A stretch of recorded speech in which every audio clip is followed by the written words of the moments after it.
Magandang gabi mga kaibigan, mga kapatid. Welcome po dito sa ating programa, ang pag-aaral po ng salita ng Panginoon. And purihin po ang Panginoon sa kanyang kabutihan sa bawat isa sa atin na hanggang sa mga oras na ito ay tayo ay kanyang sinamahan at muli po tayong makapagpatuloy sa atin pong pag-aaral ng kanyang mga salita.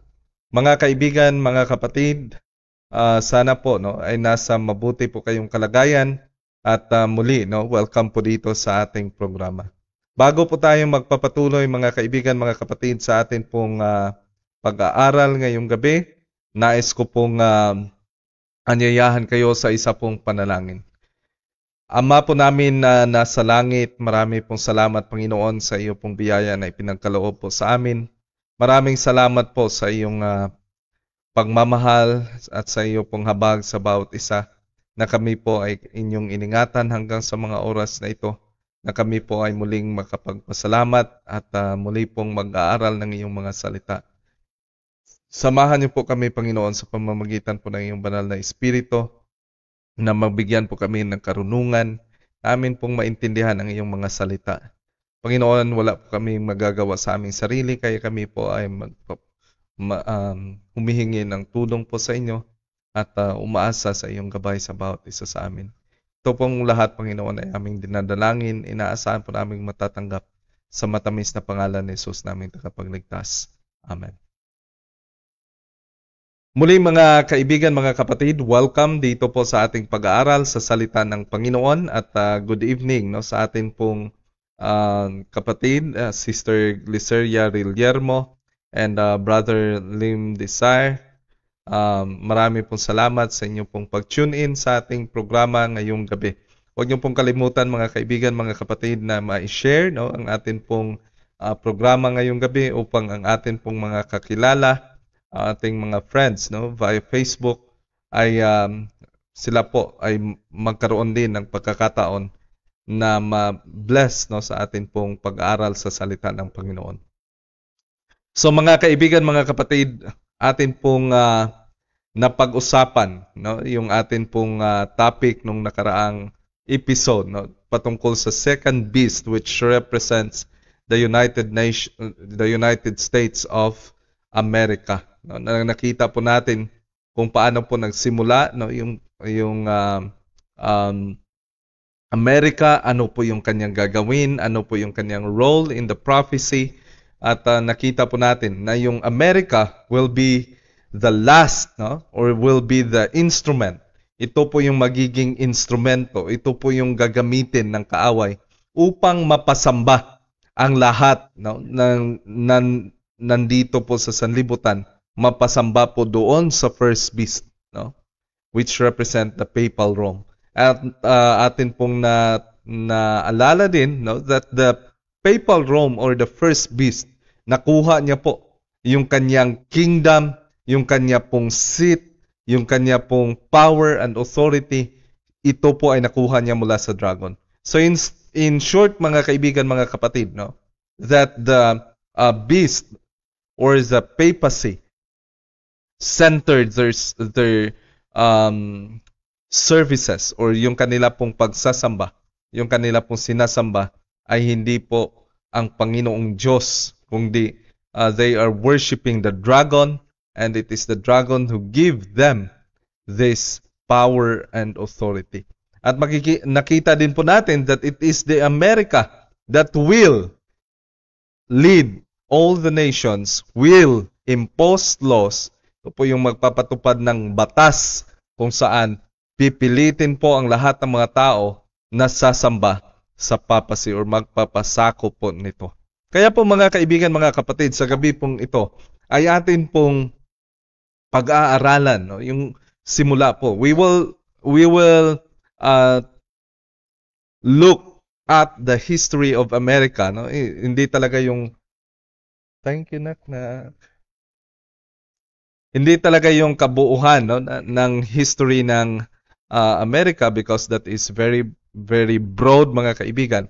But we will look at the perspective as a Protestant nation. Titingnan po natin mga kaibigan, mga kapatid, what is his role? Ano po yung role ng Amerika At paano ba ito nagsimula, no? In spiritual perspective, mga kaibigan, no? Sa pananaw ng salita ng Panginoon or bilang bayan po ng Panginoon, mga kaibigan, mga kapatid.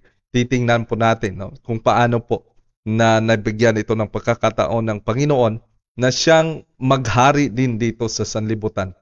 Kaya po, atin pong pag-aaralan, mga kaibigan, mga kapatid, no? Yung Pilgrim Fathers, it is about the history of Protestant America. Let us remember, mga kaibigan, mga kapatid, that sa atin pong napag-aralan nung sa 7 churches, that yung papacy, no, during the time of 1,260 years, no, in the period of the Thyatira, meron pong ginawang ang Panginoon na isa pong intervention by waking up the work of Protestants, mga kaibigan, mga kapatid, no?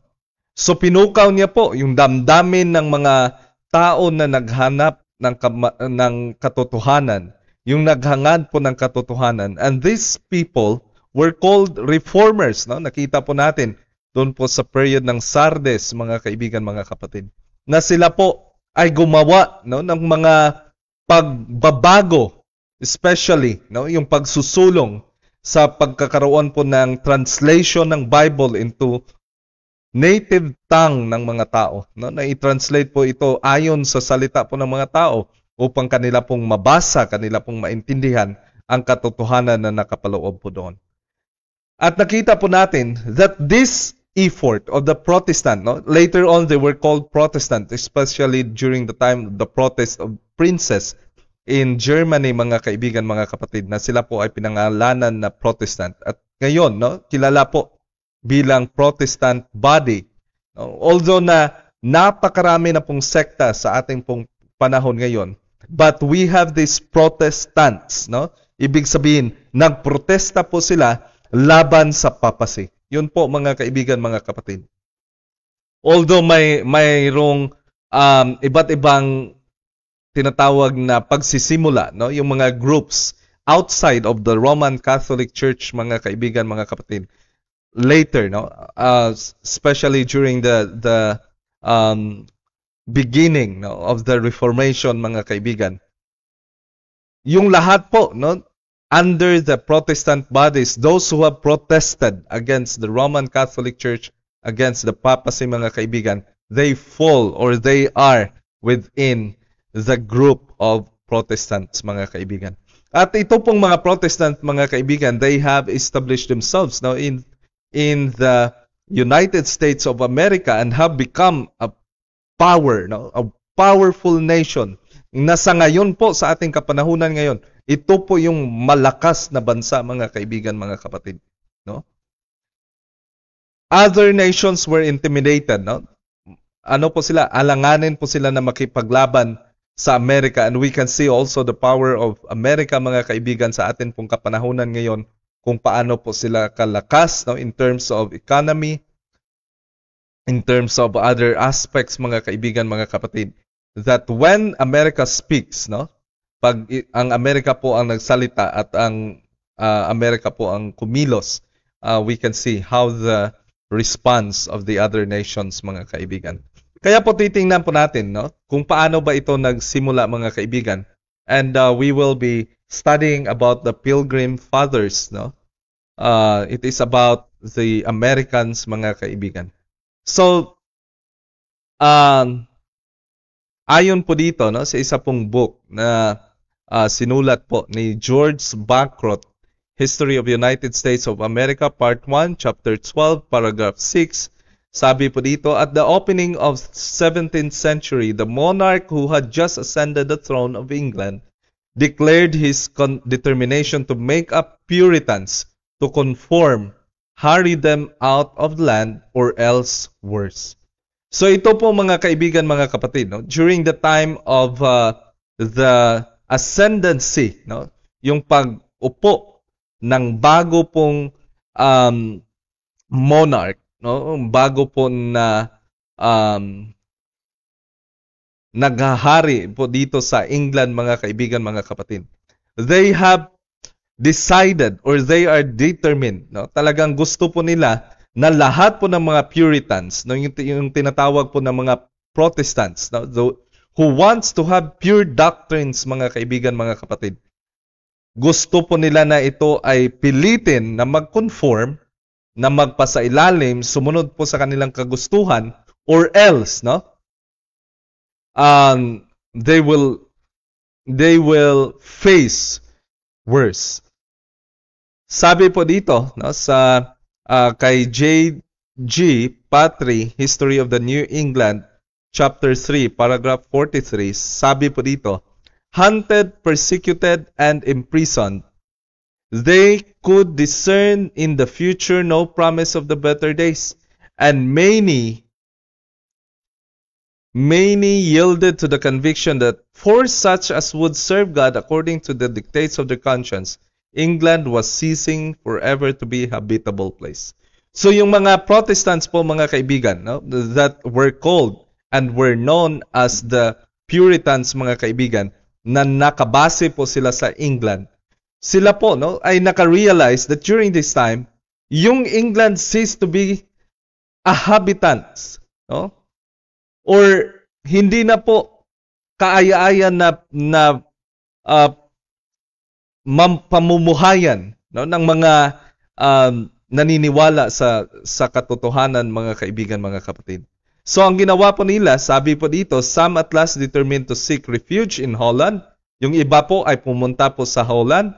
Difficulties, truces, and imprisonment were encountered. Their purpose was thwarted and they were betrayed in the hands of their enemies. But steadfast perseverance finally conquered and they found shelter on the friendly shores of the Dutch Republic.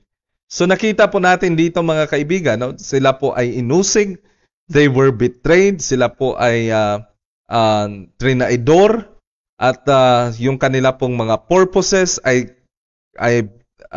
thwarted, no? Or kanila pong tinitwist. At makita po natin dito, mga kaibigan, mga kapatid, na sila po ay nanatili, no, sa kanila pong kasigasigan. And they have found themselves in the shores of Dutch Republic. So doon po sila nagtago, mga kaibigan, mga kapatid, no? In Holland, in Dutch Republic.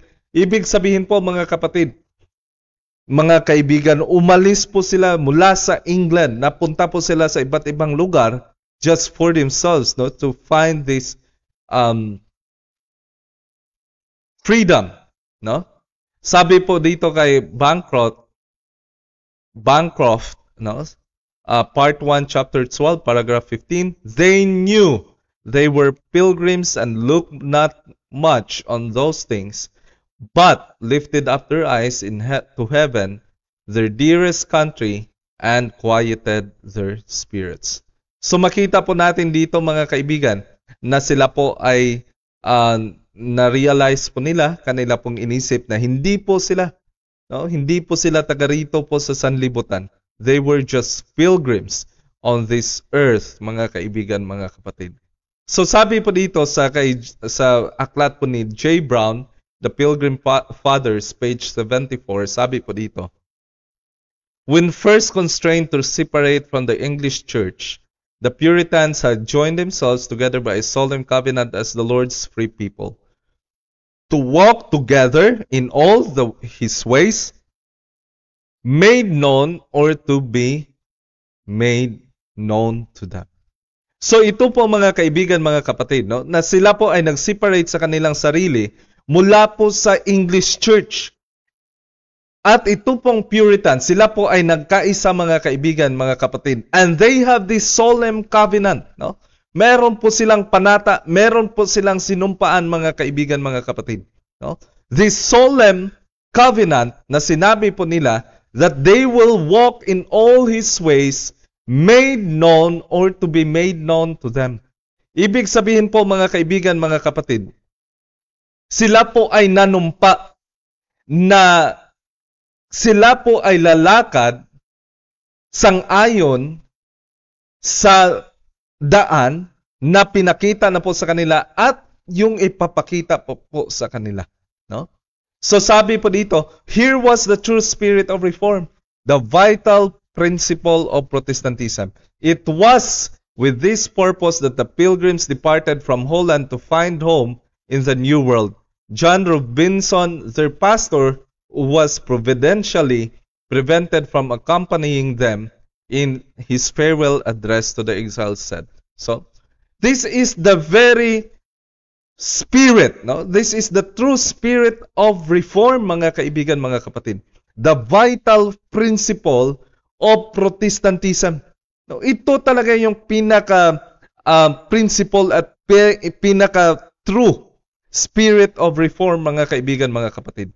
Ano po 'yon? Na willing sumunod sa liwanag, ayon sa liwanag or ayon sa daan na ipinakita na po ng Panginoon at sa ipapakita pa po ng Panginoon. No? As we have known, mga kaibigan, mga kapatid, that the truth is progressive. No? Progressive po ang katotohanan. Ito po ay parang sa araw, no?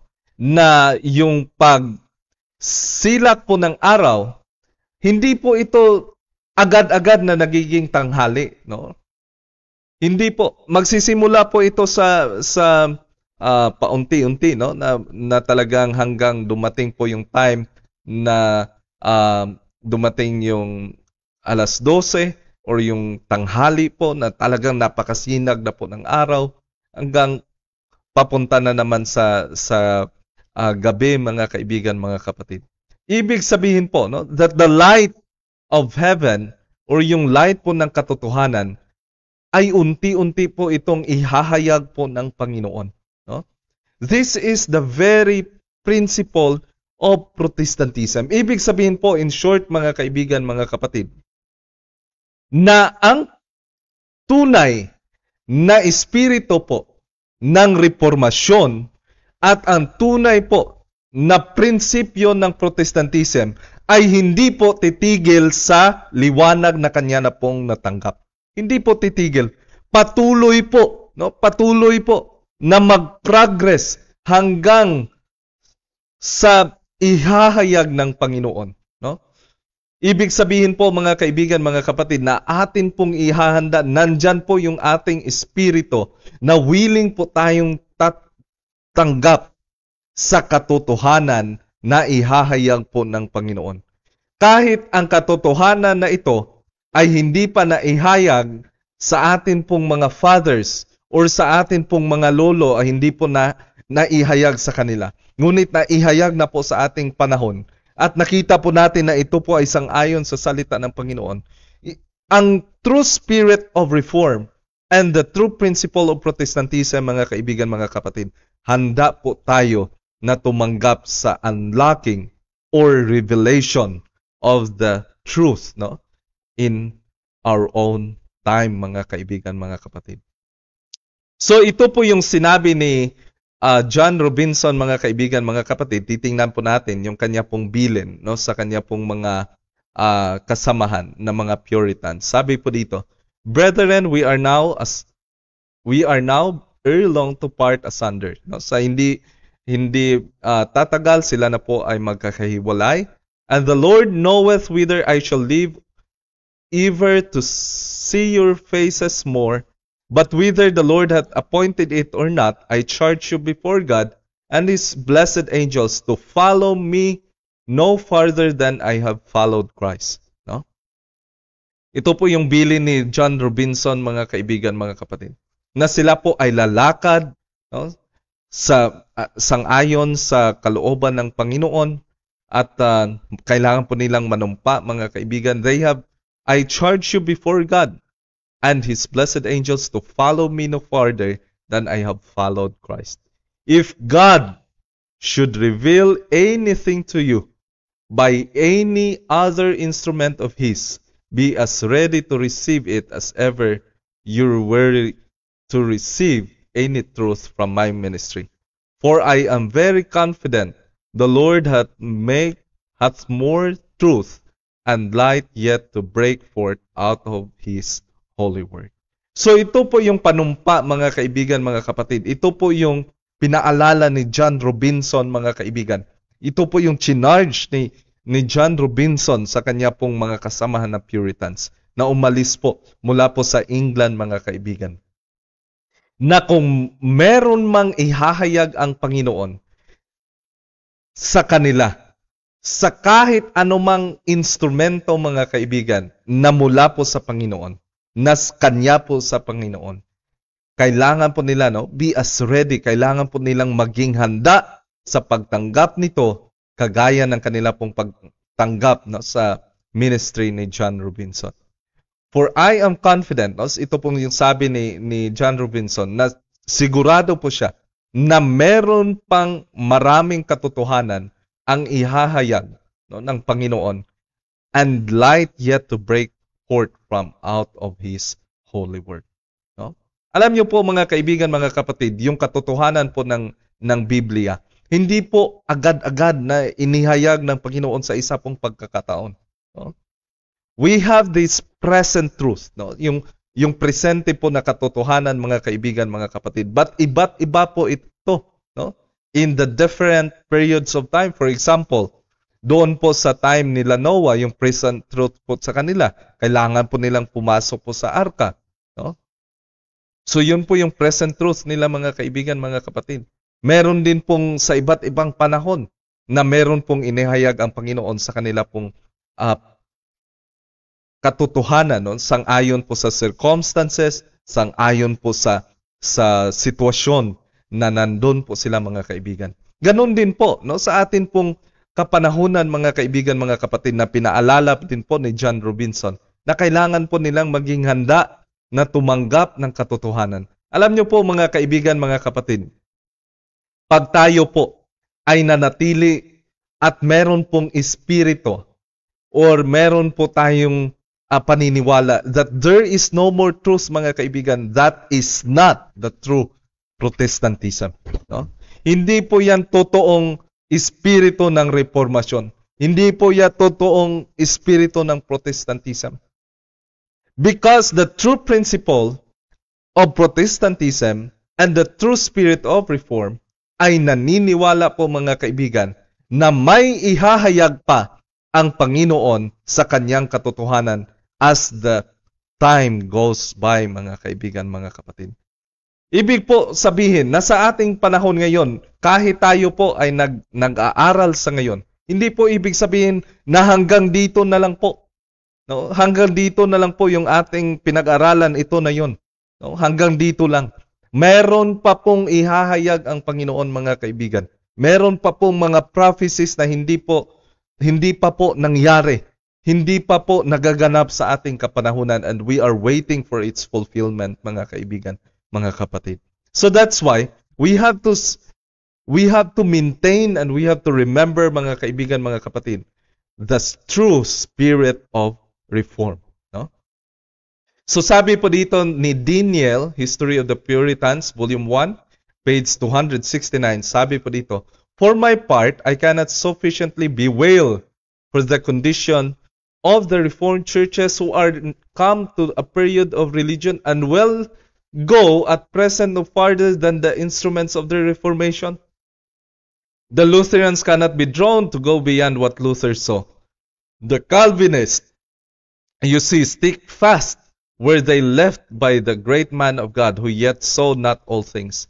This is a misery upon to be lamented, for though they were burning and shining lights in their time, yet they penetrated not in the whole counsel of God, but where they now living would be as willing to embrace farther light as that which they first received."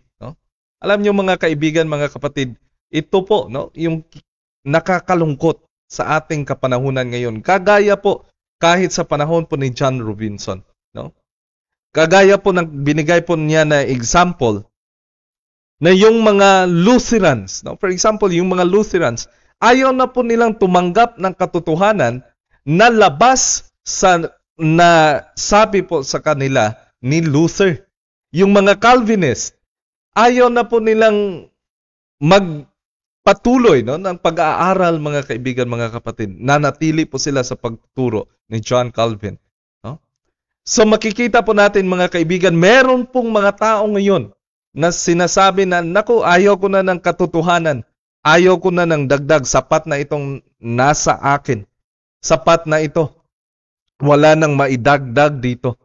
Dito ako nabuhay, dito rin ako mamamatay. Ako mga kaibigan, mga kapatid, hindi po ganyan ang totoong espiritu po ng bayan ng Diyos. No? Kung maalala niyo po, dati, ang bayan po ng Diyos na kinikilala is ang Israel. Pero nung dumating po si Jesus Christ, no, hindi po nila tinanggap at nailipat po yung kanila pong privilege doon po sa mga apostles, to the Christian church, mga kaibigan, mga kapatid. No? Nasaan na ngayon yung Israel? No? They existed as a nation, but as a people of God, hindi na po sila kinikilala, mga kaibigan, mga kapatid. No? As a nation, they are not already the people of God, mga kaibigan.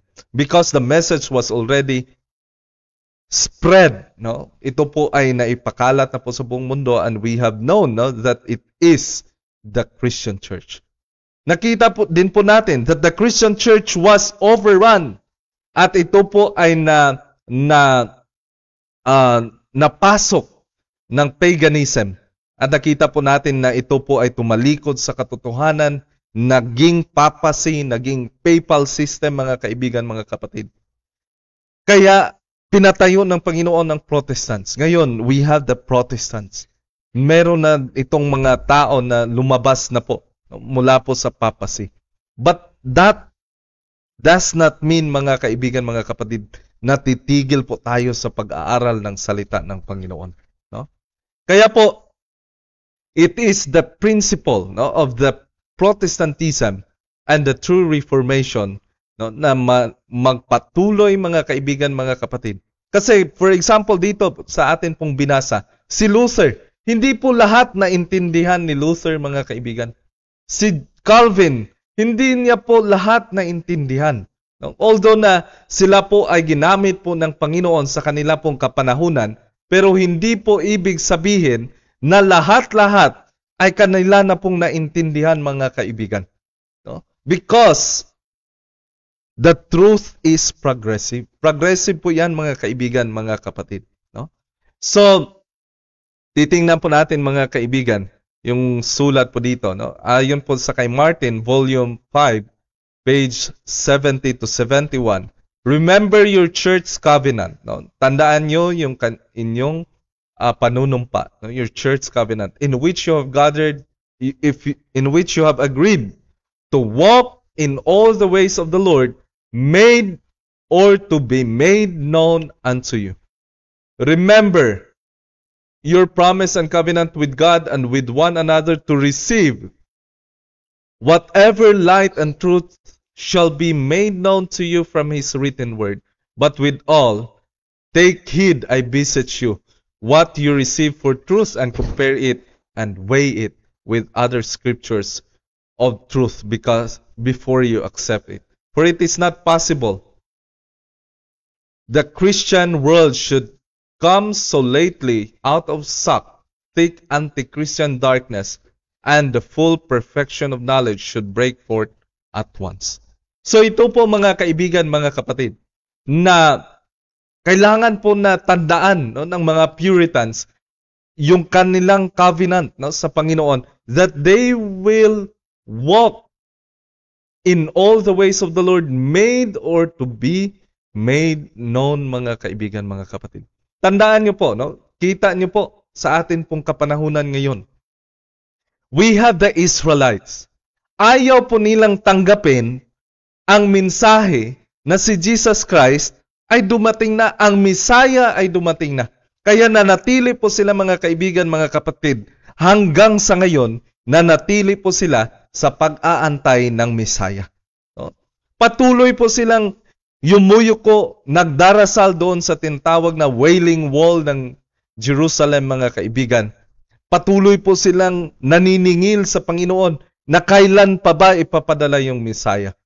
But we have studied, mga kaibigan, mga kapatid, that the Messiah has already came into this earth, mga kaibigan, mga kapatid, 2,000 years ago. More than 2,000 years ago, mga kaibigan.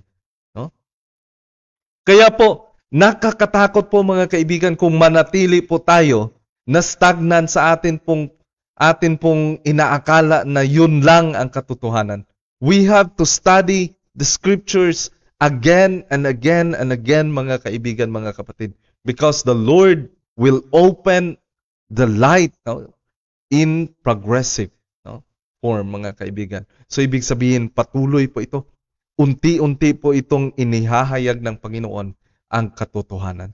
Kaya nakita po natin dito mga kaibigan that talagang sila po, no, ay inanyayahan na maging ready na sa katotohanan na ipapadala po ng Panginoon. But they have also to be careful na kailangan din po nilang maging maingat na siguraduhin na yung kanila pong tatanggapin na katotohanan ay talagang katotohanan. No? Before they have to receive it, bago po nila ito tatanggapin, kailangan po nila i-compare scriptures to scriptures, mga kaibigan. Kung ito ba talaga ay salita ng Panginoon or nagmula ba talaga ito sa Panginoon. No? They have to compare it. No? Kaya nga sinasabi that we have to test every spirit, mga kaibigan, mga kapatid. Kailangan nating subukan. Kailangan nating kilalanin. Kailangan natin masigurado that it is really from the Lord, mga kaibigan, mga kapatid. Kaya sabi po dito, no, sa kasunod po na ating babasahin, no, the same book, mga kaibigan, ni Martin, and it is part 1, chapter 15, paragraph 10, sabi po dito, Roger Williams was respected and beloved as a faithful minister, a man of rare gifts and unbending integrity and true benevolence. Yet his steadfast denial of the right of civil magistrates to authority over the church and his demand for religious liberty could not be tolerated. Alam niyo po mga kaibigan, mga kapatid, isa po sa pioneering, no, ng pagsusulong ng freedom, mga kaibigan, mga kapatid, ay itong si Roger Williams. Pero alam niyo po, yung mga Puritans, no, yung mga Puritans po na napunta po sila sa Amerika sa kanila pong paghahanap ng lupa na kung saan sila po ay makapamuhay na meron pong kalayaan sa pag-aaral ng salita ng Panginoon. Napunta po sila sa Amerika, mga kaibigan, mga kapatid, no? But early days, no, in the early years po nila doon po sa Amerika, hindi pa po nila masyadong naintindihan yung tinatawag na religious freedom. No? Gusto pa rin nilang kontrolin. Hindi po sila nalinisan, mga kaibigan, mga kapatid, sa tinatawag na papal system. No? Nais po nilang kontrolin ang gobyerno ayon sa kanilang paniniwala. Ngunit itong si Roger Williams, mga kapatid, mga kaibigan, kanya pong sinusulong that there should be a religious liberty, no? So dahil ang ganitong paniniwala, mga kaibigan, mga kapatid, ay parang bago sa kanila pong isipan, the application of this new doctrine, it was urged, would subvert the fundamental state and government of the country. He was sentenced to banishment from the colonies, and finally, to avoid arrest, he was forced to flee amid the cold and storms of winter into the unbroken forest. Alam niyo po, pinarusahan po ito si Roger Williams, mga kaibigan, mga kapatid. Siya po ay pinalayas, siya po ay tumakas, mga kaibigan, no? Para hindi po siya madakip, siya po ay tumakas at tumakas po siya during winter. Isipin niyo po, no, napakalamig po sa panahon na yan. At talagang doon po siya, no? Doon po siya sa unbroken forest, mga kaibigan. At doon po siya, no, na nagpatuloy hanggang dumating po yung time, no? Sabi po dito, for 14 weeks, ito po yung sinabi ni Roger Williams, mga kapatid, sa book ni Martin, volume 5, page 349 and 350. For 14 weeks, no? Isipin niyo po, 14 weeks, that is 3 months, he says, I was sorely tossed in a bitter season, not knowing what bread or bed did mean. No? Hindi niya na po maintindihan Hindi niya na po maintindihan or alam ang ibig sabihin po ng pagkain at ng higaan. Ibig sabihin po mga kaibigan, hindi po siya nakakakain ng mabuti. Hindi din po siya nakakatulog, but the ravens, no? The ravens fed me in the wilderness, and a hollow tree often served him for a shelter. So yung mga ravens, mga awak po yung nagbibigay ng pagkain sa kanya. At siya po ay nanirahan na lang po, no, sa kahoy, no? Thus he continued his painful flight through the snow and the trackless forest until he found refuge with an Indian tribe whose confidence and affection he won while endeavoring to teach them the truth of the gospel. So nagtagpuan yan na po mga kaibigan yung mga Indian tribe na kanya pong tinuruan patungkol po sa magandang balita ng Panginoon. And sabi po dito, making his way at last after a few months of change and wandering to the shores of Narragansett Bay, he there laid the foundation of the first state of the modern times that is the fullest sense recognize the right of religious freedom. The fundamental principle of Roger Williams' colony was that that every man should have liberty to worship God according to the light of his own conscience.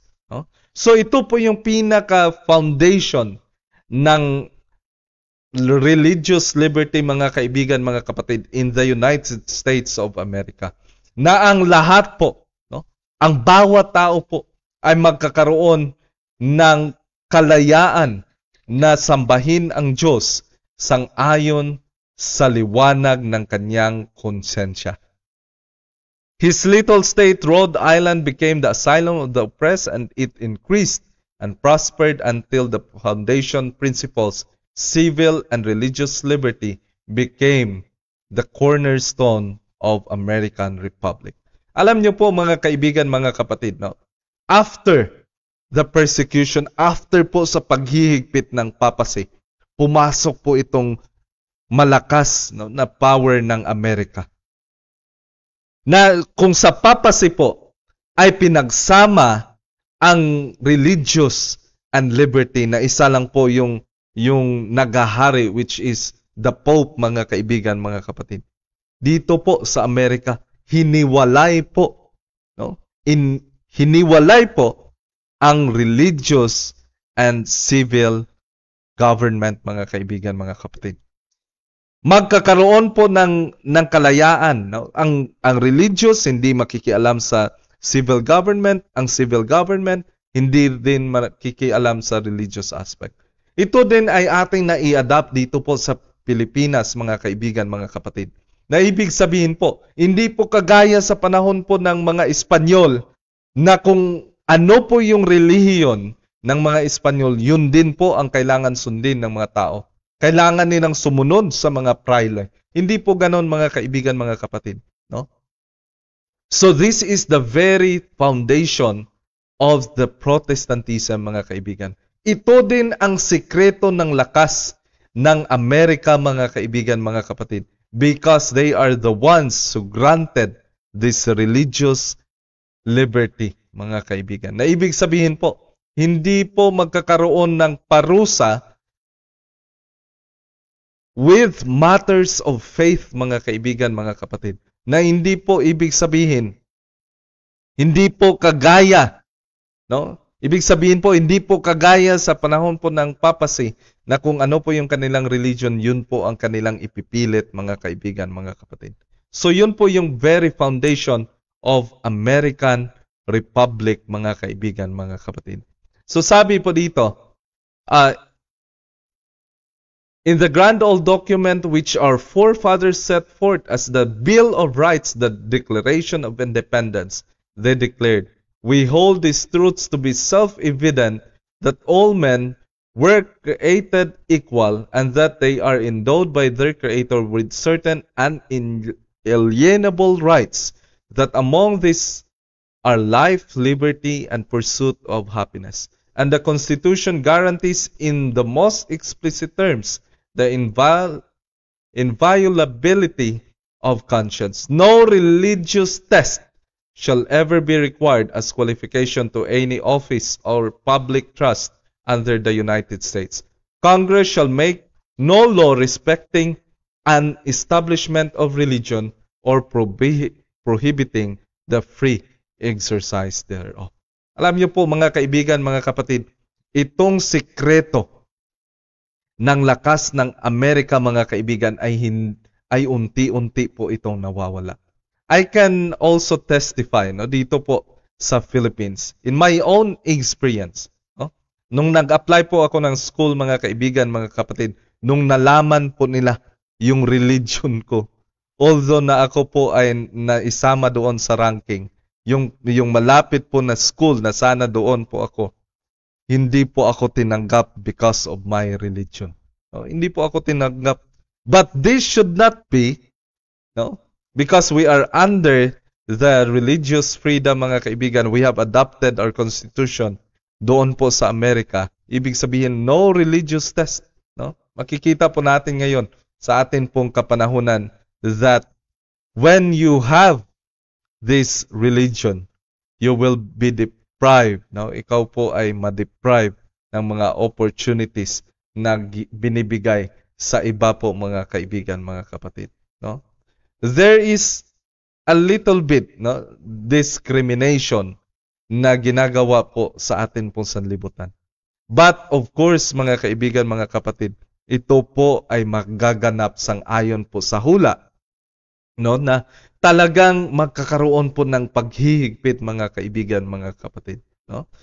At makikita po natin dito that this is the vital principle that the America have upheld, mga kaibigan, hanggang sa ating mga panahon ngayon. So sabi po dito, the great principle so nobly advocated by Robinson and Roger Williams that the truth is progressive. Sabi po dito,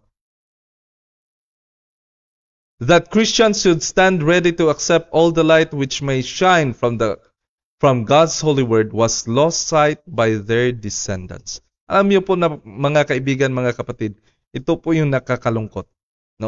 Now we have understood and we have realized na yung Amerika pala ay nagsimula that they have promised. Sila po ay nanumpa na tatanggapin po, sila ay lalakad sa katotohanan, tatanggapin po nila yung katotohanan na ihahayag po ng Panginoon.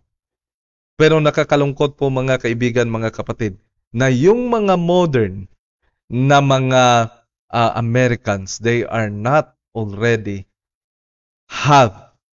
they have not this same spirit kagaya po ng mga pilgrim fathers po nila, mga kaibigan. Makikita po natin ngayon sa atin pong kapanahunan that they have departed from what they have started, mga kaibigan, mga kapatid.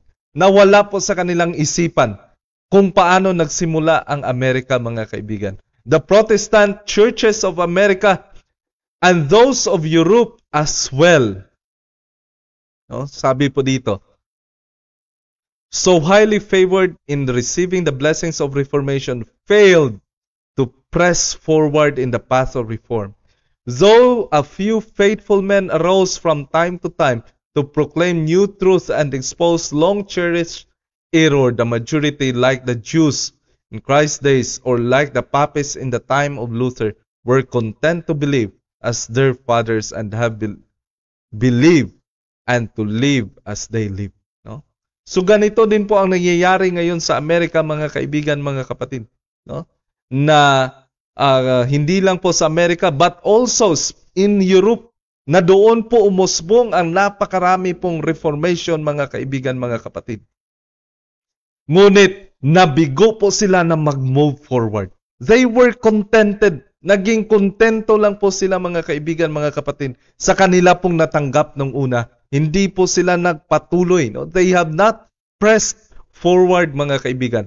Sabi po dito, therefore, religion again degenerated into formalism and errors and superstitions which would have been cast aside had the church continued to walk in the light of God's word were retained and cherished. Ito po yung nangyayari mga kaibigan, mga kapatid. So dahil hindi po sila nag-move forward, then the religion again degenerated into formalism. Ibig sabihin, yung mga routines na lang. Yung mga routines. Wala na pong dagdag na liwanag. Wala na pong patuloy na pag-aaral ng salita ng Panginoon. Wala na pong patuloy na pag-aaral sa kung ano pa ang ihahayag ng Panginoon, mga kaibigan. Kaya nagiging formalism na lang. No? Nagiging formalism. Hanggang darating ang panahon, mga kaibigan, mga kapatid, that yung mga errors na sinasabi natin ngayon, that those are errors, mga kaibigan, mga kapatid, ayaw na po nilang iwaksi dahil kanila pong pinanatili ang kanila pong natanggap nung una. Thus, the spirit inspired by the Reformation gradually died out until there was almost as great need to reform the Protestant churches as the Roman Church in the time of Luther. There was the same worldliness and spiritual stupor, a similar reverence for opinions of men and substitution of human theories for the teaching of God's Word. Alam niyo po, ito po yung nakakalungkot din, no? Na bahagi po ngayon ng kalakihan or mas maraming bahagi, mga kaibigan, mga kapatid, ng nag-aangkin na mga Protestant churches or those who have gone out of Rome, mga kaibigan. No? Kanila pong sinasabi, no, na mas mahal ng mga tao ngayon yung mga kwento-kwento, yung mga experiences, sariling mga experiences, yung mga ibang paraan ng mga pag-worship, yung ibang mga paraan ng pagsamba sa Panginoon, and they have not digged up and studied God's Word. No? Yun po yung nakakalungkot. Ang dami ngayon na nag-aangkin na naniniwala sa Panginoon. Ang dami ngayon na nag-aangkin na sila po ay nagmamahal sa Panginoon, pero wala pong interest sa pag-aaral ng salita ng Panginoon. Nakakalungkot, mga kaibigan, mga kapatid. Pag wala po tayong pag-aaral sa salita ng Panginoon, kagaya din po, no, na ang sitwasyon ngayon ng mga Protestant nations, mga kaibigan, Protestant churches, ang nangyari po, mga kapatid, kagaya ng sitwasyon ng panahon po ng papacy, ng Roman Church, ng Roman Catholic Church, mga kaibigan, na sila po ay kailangan ng Reformation during the time of Luther. Sa atin din pong panahon ngayon, yung mga Protestant churches, they have the same situation that the worldliness, yung sanlibutan ay pumasok na po, na kailangan din po ng Reformation, kagaya ng Reformation sa panahon po nila Martin Luther, mga kaibigan, mga kapatid. So makikita po natin dito, na sabi po dito sa isa pong book, no, Great Controversy, page 298, sabi po dito, mga kaibigan, seeing the failure of these efforts to crush out the truth by persecution, no, Satan had again resorted to the plan of compromise which lead the great apostasy and formation of the Church of Rome.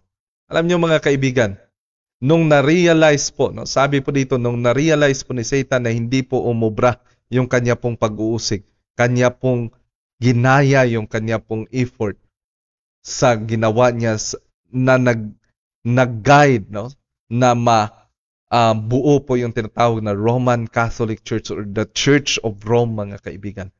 It is through compromise. Compromise po, mga kaibigan, mga kapatid. Ito po yung nakakalungkot. At sabi po dito, no, sa atin pong binabasa, he had induced Christian to ally themselves not now with pagans, no? Kung yung Christian church po dati ay kanya pong kinonect or pinag-isa sa pagans, but with those who by their devotion to the things of this world had proved themselves to be as truly idolaters as were the worshippers of the graven image. Ano bang uso ngayon, mga kaibigan? Is not the prosperity gospel, no? Yung talagang magpapayaman, puro po pera. Paano ba umunlad dito po sa sanlibutan, mga kaibigan? We have forgotten the spirit of true reformation, mga kaibigan, mga kapatid. And that would lead, no, to the ito po yung takot. Sabi po sa 2 Thessalonians, there will be a falling away first, and the man of sin will be revealed. Pag ma-fall na po mga kaibigan into fallen condition, lalabas po yung man of sin. Lalabas po yung karahasan. Magaganap po yung karahasan mga kaibigan, mga kapatid. Kaya ito po, no? And the results of this union were no less pernicious now than the former ages. Pride and extravagance were fostered under the guise of religion, and churches became corrupted.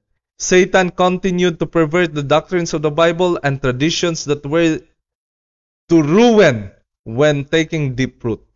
The church was upholding and defending these traditions instead of contending for faith, which once delivered unto the saints. Thus were degraded the principles for which the reformers had done and suffered so much. Alam niyo po mga kaibigan, mga kapatid, grabe po ang struggle. Grabe po yung pakikibaka ng mga reformers upang tayo magkaroon ng kalayaan, mga kaibigan. Ngunit anong ginagawa natin ngayon sa ating kalayaan? No? Anong ginagawa natin sa ating kalayaan ngayon?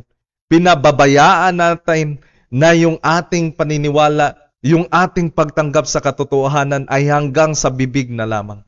Wala na pong hangad na pag-aralan yung salita ng Panginoon. As you can see, no? Parang sinusukat na lang natin yung pabor ng Panginoon sa atin pong prosperity.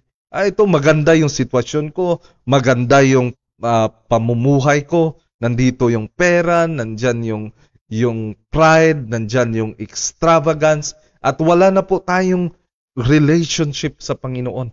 No? Parang iniisip natin at talagang minamahal ako ng Panginoon kahit na hindi ako sumusunod dahil nandito po yung mga blessing, yung church, maganda yung mga building, nandyan yung mga patuloy pa rin, no? Yung pagdagsa ng mga tao, marami yung pumapasok sa church. Pero kumusta mga kaibigan, mga kapatid? Kumusta po yung nag-aalab na desire na nandun po sa mga reformers dati? Yung kanila pong pinaglalaban na magkaroon ng karapatan na magbasa ng Biblia. Alam niyo po yung nangyayari ngayon, baliktad po mga kaibigan, mga kapatid. Noon, sila po ay nakipaglaban na magkaroon ng kalayaan sa pag-aaral ng salita ng Panginoon.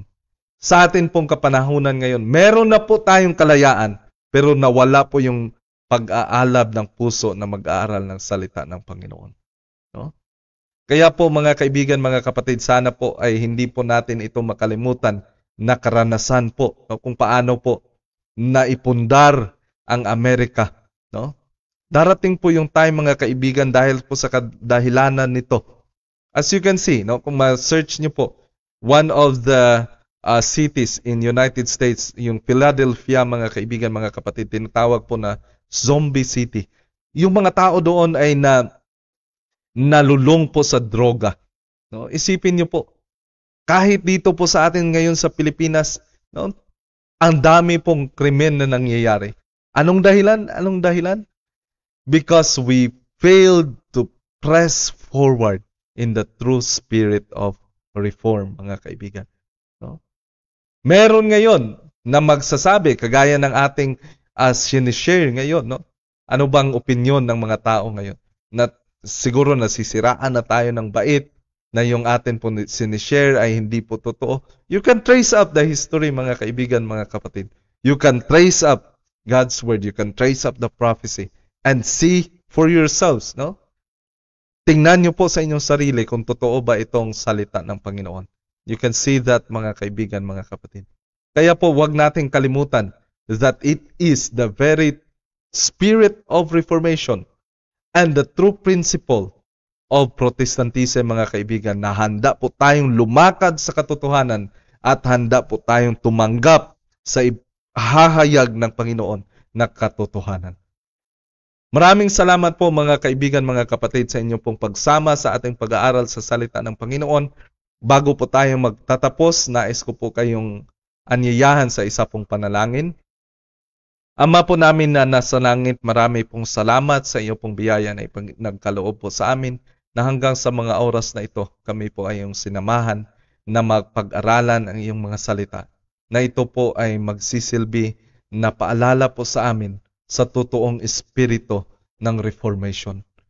Panginoon, tulungan niyo po kami na itong espiritu at itong prinsipyo na ito ay mag-aalab sa aming puso upang kami po ay manatili sa katotohanan at maisulong at maipakilala sa mga tao ang totoong relasyon sa inyo. Panginoon, wala po kaming magagawa sa aming sarili. Tulungan niyo po ang bawat isa sa amin. Tulungan niyo po na magapi ang aming mga kahinaan. Tulungan niyo po na ang bawat isa sa amin ay magkaroon ng tapang na maghayag ng katotohanan. Patawarin niyo po kami, Panginoon, kung saan man kami nagkulang, nagkasala laban po sa inyo. I-bless niyo po ang bawat isa sa amin, kasama po ang mga viewers at kanilang pamilya, na ma-protect po kami sa gabing ito, na mailayo po kami sa kahit anumang masasama at sa kahit sino man na naghahangad po ng kasamaan. Panginoon, kayo lamang po ang aming pag-asa. Ito pong lahat, Panginoon, ay amin pong dinadalangin, inaasahan po naming matatanggap sa pangalan ni Jesus na aming tagapagligtas. Amen. Muli po mga kaibigan, mga kapatid, marami pong salamat sa inyo pong pagsama sa ating pag-aaral sa salita ng Panginoon.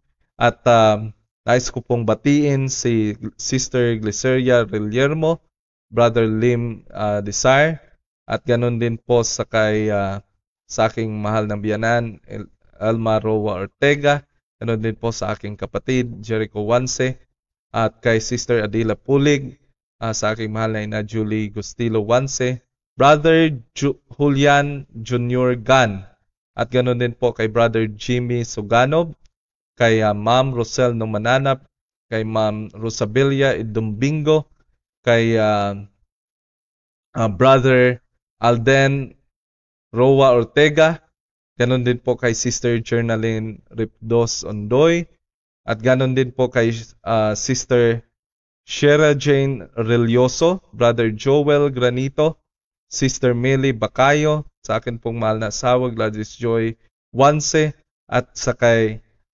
Granny Rodica, Eunice Rodica. Marami pong salamat sa inyo pong pagsama sa ating pag-aaral sa salita po ng Panginoon. At kita-kita po tayo mga kaibigan, mga kapatid, sa Webes, no? Hindi po tayo magkakaroon ng broadcast bukas dahil meron po kaming staff meeting. So we will have our next topic, no, on Thursday, same time, 8:10 po ng gabi mga kaibigan, mga kapatid.